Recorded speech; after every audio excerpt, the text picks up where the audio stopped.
Good morning সবাইকে। দেখো, আজকে পাইথনের নতুন দুটো প্রোগ্রাম করাচ্ছি। ছোট ছোট প্রোগ্রাম কয়েকটা আমি করিয়ে দিচ্ছি যাতে তোমাদের বুঝতে সুবিধা হয়, প্লাস কিছু প্র্যাকটিসটাও হয়ে যায়। যেমন ধরো, আগের দিন আমি দেখিয়েছিলাম তোমাদের রিভার্স নাম্বার কিভাবে তৈরি করতে। ঠিক এর সঙ্গেই সম্পর্কযুক্ত একটা প্রোগ্রাম দেখাচ্ছি। প্যালিন্ড্রোম নাম্বার কিনা একটা নাম্বার চেক।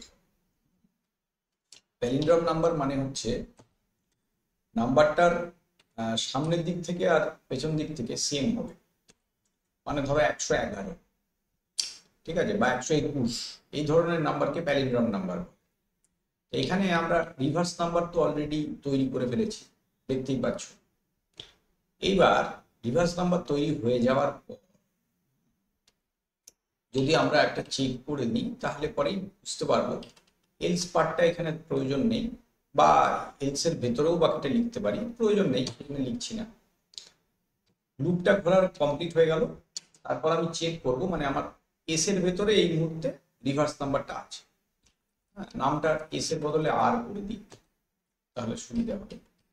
এবার রিভার্স নাম্বার কি করে বের করে নেয় সেটা তোমরা একটু আগের ক্লাসটা দেখে নেবে, তাহলে বুঝতে পারবে কি করে রিভার্স নাম্বার বের করতে হবে। এবার ওই রিভার্স নাম্বারটা আর এর মধ্যে আছে, মানে 123 হলে 321 আর এর মধ্যে আছে। আমি চেক করে দেখছি আর ইজিক্যাল টু এম কিনা। আর ইজিক্যাল টু এম মানে হচ্ছে আর আর এম এর মানটা সেম কিনা। যদি হয় তার মানে কিন্তু আমি বলতে পারি যে নাম্বার ইজ এ প্যালিন্ড্রোম, ঠিক আছে। আর যদি এটা আলাদা হয় তার মানে কি, তার মানে নাম্বারটা প্যালিন্ড্রোম নাম্বার নয়। সেক্ষেত্রে আমরা কি করব, বলে দেবো যে number is not a palindrome number, ঠিক আছে। বুঝতে পারলে? খুব সহজ ব্যাপারটা। মানে একটা নাম্বার সামনের দিক থেকেও যা, পেছনের দিক থেকেও তাই কিনা, জাস্ট এইটুকু চেক করলেই বোঝা যাবে। তো অলরেডি রিভার্স নাম্বার আমাদের হয়ে গেছে, ফলে আমাদের বাকিটা বোঝাই আছে। রান করাচ্ছি। ধরো আমি দিলাম নাম্বারটাকে 121, এখানে দেখো নাম্বার ইজ এ প্যালিন্ড্রোম। কিন্তু এর জায়গায় যদি আমি 123 দিতাম, হ্যাঁ, 123 যদি দিতাম, তাহলে কিন্তু বলতো number is not a palindrome. কেন? কারণ উল্টো দিক থেকে নাম্বারটা তো সেম নয়, আলাদা নাম্বার। এটা হচ্ছে প্যালিন্ড্রোম নাম্বার বের করার পদ্ধতি। বুঝতে পারলে? আচ্ছা, নেক্সট হলো আমি একটা নাম্বার ইনপুট নেব, চেক করব নাম্বারটা প্রাইম নাম্বার কি, ঠিক আছে। তো প্রাইম নাম্বার কিভাবে চেক করা হয় একটু দেখে নাও, বুঝতে পারবে। প্রাইম নাম্বার মানে কোনো সংখ্যা সেই সংখ্যা এবং এক ছাড়া অন্য কোনো সংখ্যা দ্বারা ভাগ যাবে না, এইরকম সংখ্যাকে বলা হয় প্রাইম। তো এটার জন্য আমরা কি করব, এখানে দুটো, এই প্রাইম নাম্বারের প্রোগ্রামটাতে উপায় নেই, আমাদের একটা কাউন্টার এক্সট্রা নিতে হবে। সি বলে একটা ভেরিয়েবল নিতে হবে যার ভ্যালুকে আমি 0 বললাম, ঠিক আছে। আচ্ছা, এবার এন এর মধ্যে আমার ইনপুটটা আমি নিলাম। এবার আমি একটা লুপ ঘোরাবো, ঠিক আছে। লুপ ঘোরাবো, আই দিয়ে লুপটা ঘোরাচ্ছি। আইটা 2 থেকে স্টার্ট করছি। ওয়াইল কি হবে, আই লেস দ্যান এন।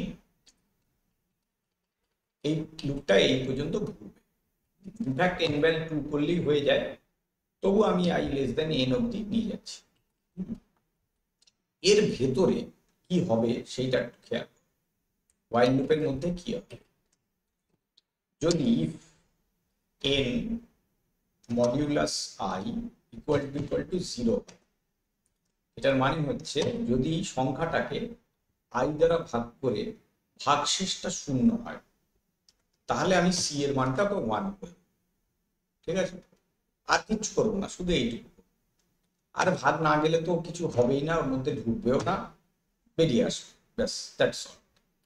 আর এইবার আমি কি করছি দেখো, চেক করে দেখছি যে সি এর মানটা, সি এর মানটা যদি 0ই থাকে, তার মানে ওইটার ভেতরে একবারও ঢুকে, একবারও না ঢোকা মানে হচ্ছে number is a prime number, মানে কি মৌলিক সংখ্যা। আর যদি একবার ঢোকে তাহলে পরে কি হবে, number is not a prime number. ঠিক আছে, আরেকটা কাজ এখানে করবো, যেহেতু তোমরা ব্রেক স্টেটমেন্ট শিখে গেছো, সেহেতু যখনই ও ভাগ চলে গেল তখনই ওই ইয়েটাকে লুপটাকে আমরা ব্রেক করে দেবো। ঠিক আছে, কারণ ভাগ চলে যাওয়া মানে আর আমার লুপ ধরার প্রয়োজন নেই, তখন তো আমি জেনে গেছি যে নাম্বারটা প্রাইম নয়। বুঝতে পারছো? যদি না বুঝে থাকো তাহলে কথাটা শোনো মন দিয়ে, তাহলে বুঝতে পারবে। কোনো সংখ্যা প্রাইম কিনা আমরা কিভাবে বুঝি, আমরা সেই সংখ্যাকে 2 থেকে 2 দিয়ে 3 দিয়ে 4 দিয়ে 5 দিয়ে 6 দিয়ে ভাগ করে করে দেখি। ঠিক আছে, যদি ভাগ যায় তাহলে কি হবে, আমি এখানে সি এর মানটা 1 করে দেবো এবং লুপটা থেকে বেরিয়ে আসবো ব্রেক করে। আর যদি না ভাগ যায় তাহলে আমি আবার আইটাকে একটা বাড়াবো, বাড়িয়ে পরের সংখ্যাটা দিয়ে আবার ভাগ করে দেখবো। এই হচ্ছে পদ্ধতি। ঠিক আছে, এই করতে করতে যদি দেখা যায় যে ভাগ গেল না, তার মানে কি সি এর মানটা 0 ছিল, 0ই থাকলো, তার মানে সংখ্যাটা প্রাইম নাম্বার, মৌলিক সংখ্যা। আর যদি ভাগ চলে যায় তার মানে নট প্রাইম নাম্বার। বুঝতে পারলেন? ঠিক আছে, এইবার এটাকে একটু রান করে দেখিনি। দেখো, ধরে নাও আমি এখানে একটা 15 দিলাম, number is not a prime number. কেন বলতো? 3 দিয়ে ভাগ যায়, 5 দিয়ে ভাগ যায়, ও তো 3 দিয়ে ভাগ হলেই বেরিয়ে চলে আসবে।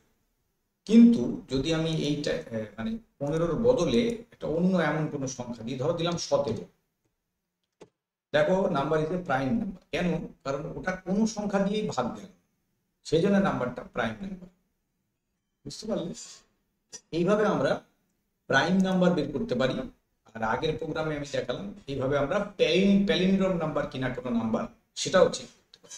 প্যালিন্ড্রোম নাম্বার মানে সামনের দিক থেকে আর উল্টো দিক থেকে সংখ্যাটা সেম হবে। ঠিক আছে, লাইক করবে, শেয়ার করবে, কোনো মন্তব্য থাকলে আমাকে জানাবে, কমেন্ট করে জানাবে অবশ্যই। ক্লাসগুলো ফলো করো, নিশ্চয়ই ভালো লাগবে। আজকের ক্লাসে এইটুকুই রাখছি। থ্যাংক ইউ সকলকে।